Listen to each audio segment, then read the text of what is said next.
Hello and welcome back to my channel. I am Dr. Surya Shaheen and today I will deal very important questions from ST colleges. ST colleges is a very important question from your UGC NET examination point of view, right? So now the first question I start with, who of the following romantic poets were wrote Ode to France? यानी कि इसमें से कौन सा romantic poet है जिसने Ode to France लिखा है, right? First option is William Wordsworth, second is S.T. Coleridge, third is Lord Byron and fourth is John Keats. को कई बार यूजीसी नेट एग्जामिनेशन में पोएम का जो है वो टाइटल भी पूछा जाता है, किसी वर्क का टाइटल, सब टाइटल, ये सब पूछा जाता है, पब्लिकेशन डेट भी पूछा जाता है कई बार। तो आपको इन चीज़ों को ध्यान में रखने की काफ़ी ज़रूरत होती है अगर आप एग्जामिनेशन की प्रिपरेशन कर रहे हैं। So who wrote ode to France? It was S.T. Coleridge. Coleridge wrote Ode to France. So the correct answer would be here S.T. Coleridge. Next question is the heroine of Coleridge's Christabel is. इसमें जो है heroine कौन है? Coleridge का जो poem है Christabel, उसकी heroine कौन है? First option is Lucian, second is Emily, third option is Geraldine and fourth option is Shirley. अगर आपने कॉलरिज की क्रिस्टाबेल पढ़ा है तो आपको पता होना चाहिए इसकी हीरोइन जो है यह जिडाल्डिन है।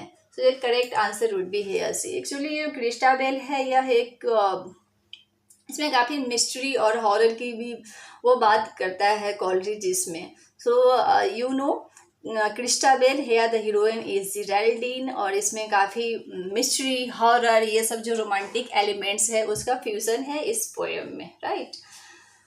Next question is his flashing eyes, his floating hair, weave a circle round him thrice and close your eyes with holy dread. आपके quotations पोएम के यूजीसी नेट एग्जामिनेशन में काफ़ी पूछे जाते हैं, इसलिए कोई भी पोएम हो इम्पोर्टेंट उसका quotations आपको ध्यान में रखने हैं, उस पोएम का लाइन्स भी आपको ध्यान में रखने चाहिए ताकि आप एग्जाम में उसको अच्छे से आंसर कर सको। सो ये जो लाइन्स है यह किस पोएम में है? फर्स्ट ऑप्शन इज है Kubla Khan, second is Tintern Abbey, third is Christabel and fourth option is the Prelude. So ये जो है his flashing eyes, his floating hair, weave a circle around him thrice, ये जो line है यह actually कुबला Khan में है। कुबला खान में आपको पता होना चाहिए, कुबला खान में भी काफ़ी मिस्ट्री, हॉरर, इन सब चीज़ों को कॉलरिज ने काफ़ी उसको एक्सप्रेस किया है। जो और ये कुबला खान किसने लिखा है? यह कुबला खान है, यह कॉलरिज की है poem, right? Next question is he prayeth well who loveth well both man and bird and beast. These lines are from first option is the excursion, second is the rhyme of the ancient mariner, second and third is ode to nightingale and fourth is ode to the west wind. तो सबसे पहले तो आपको पता होना चाहिए कि ये he prayeth well who loveth well both man and bird and beast, ये लाइन कहाँ से है, तो ये किसने लिखा?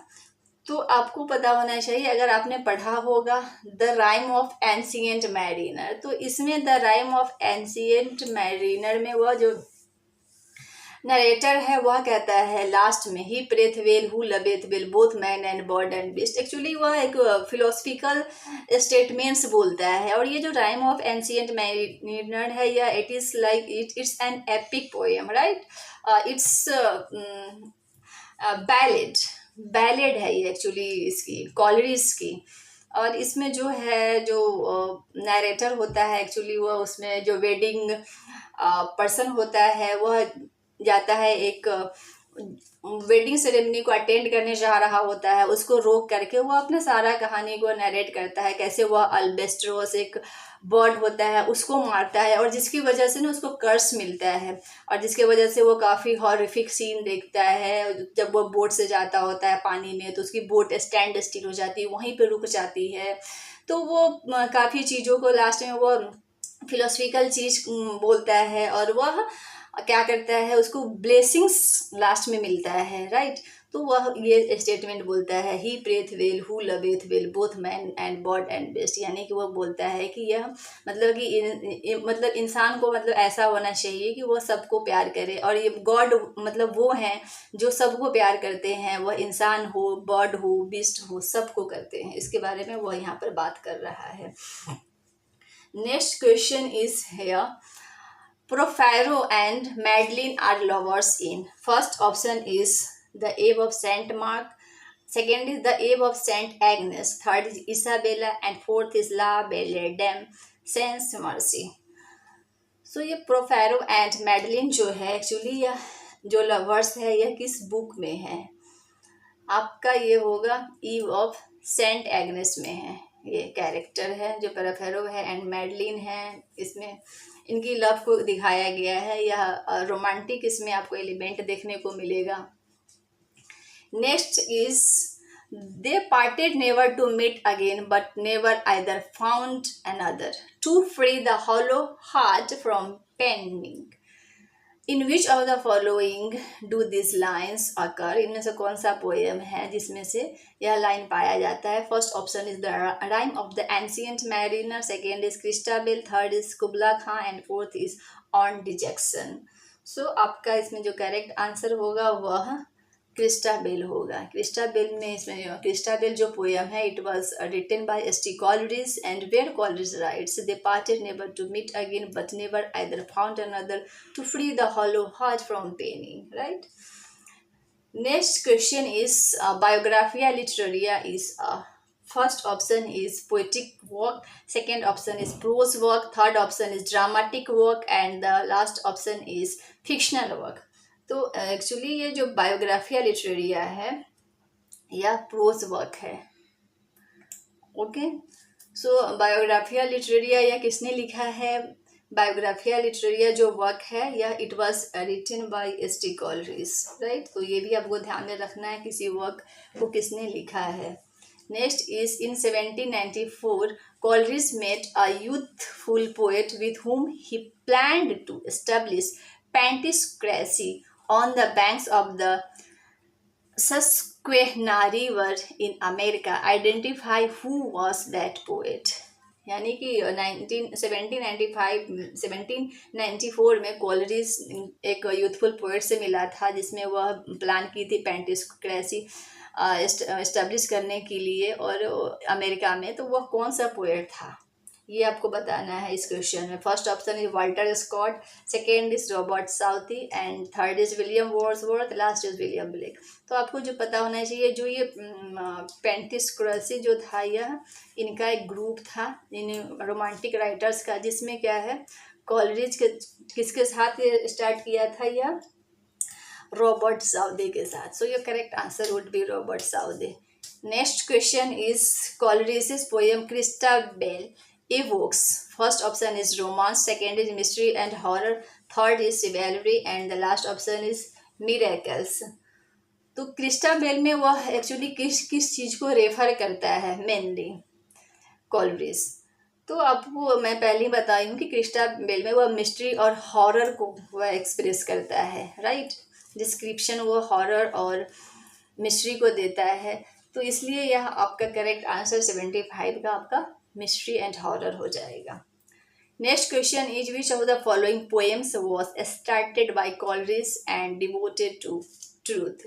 इनमें से कौन सा पोएम है जो कॉलरिज ने स्टार्ट किया था और जो ट्रूथ की तरफ डिवोटेड है? First option is the friend, second option is the truth, third is the red account and fourth is the down. So the correct answer is the friend, right, in which Coleridge is devoted to truth. 70 next question Biographia Literaria means Biographia Literaria का मतलब होता क्या है? First option is a literary autobiography, second is biographical literature, third is autobiography of literature and fourth option is biography of literature. नहीं, biographical literature नहीं होता है, इसका मतलब ऑटोबायोग्राफी ऑफ लिटरेचर भी नहीं होता है, बायोग्राफी ऑफ लिटरेचर भी नहीं होता है। एक्चुअली बायोग्राफिया लिटरेरिया का मतलब होता है literary autobiography. So the correct answer will be here literary autobiography.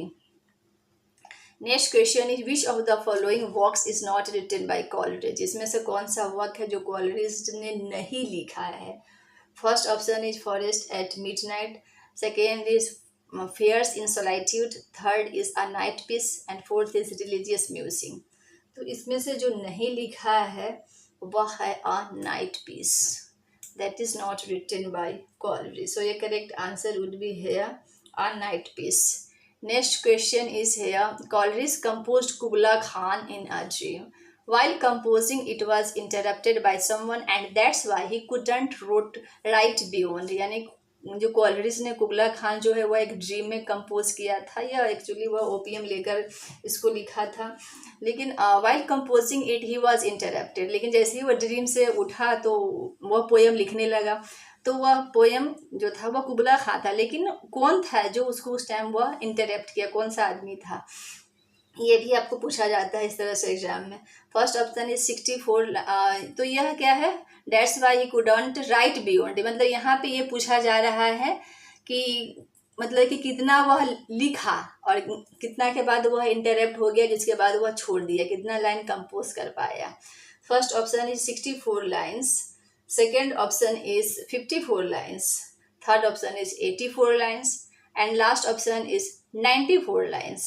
तो ये जो कॉलरिज है कुबला खान ड्रीम से उठने के बाद यह लिखा और ऐसे ही उसको एक आदमी ने उसको इंटरप्ट कर दिया वहाँ पर, तो कितना लाइन वह लिख पाया, एक्चुअली वह लिख पाया 54 लाइन। ये आपका करेक्ट आंसर होगा इसका। कुबला खान में वह सिर्फ 54 लाइन ही लिख पाया, तो इसका मतलब है कि कुबला खान उसका अनफिनिश्ड वर्क रह गया कॉलरिज का। ये भी यहाँ पर आपको एक और क्वेश्चन बन गया, अनफिनिश्ड वर्क भी एग्जाम में पूछे जाते हैं आपसे। Next question is here, in Coleridge the rime of the ancient mariner, the mariner killed a bird, identify the name of the bird. अब आपको इस तरह से भी क्वेश्चन पूछे जाते हैं। अब कॉलरिज के एंशियंट मैरिनर में जो मैरिनर है उसने बर्ड को मारा था, लेकिन उसका नाम क्या था उस बर्ड का? First option is albatross, second is penguin, third is flamingo and the fourth option is peacock. तो कॉलरिज के राइम ऑफ एंशियंट मैरिनर में जो मैरिनर ने जो बर्ड को मारा था उसका एक्चुअली नाम था एल्बैट्रॉस। तो ये correct answer would be albatross. Thank you.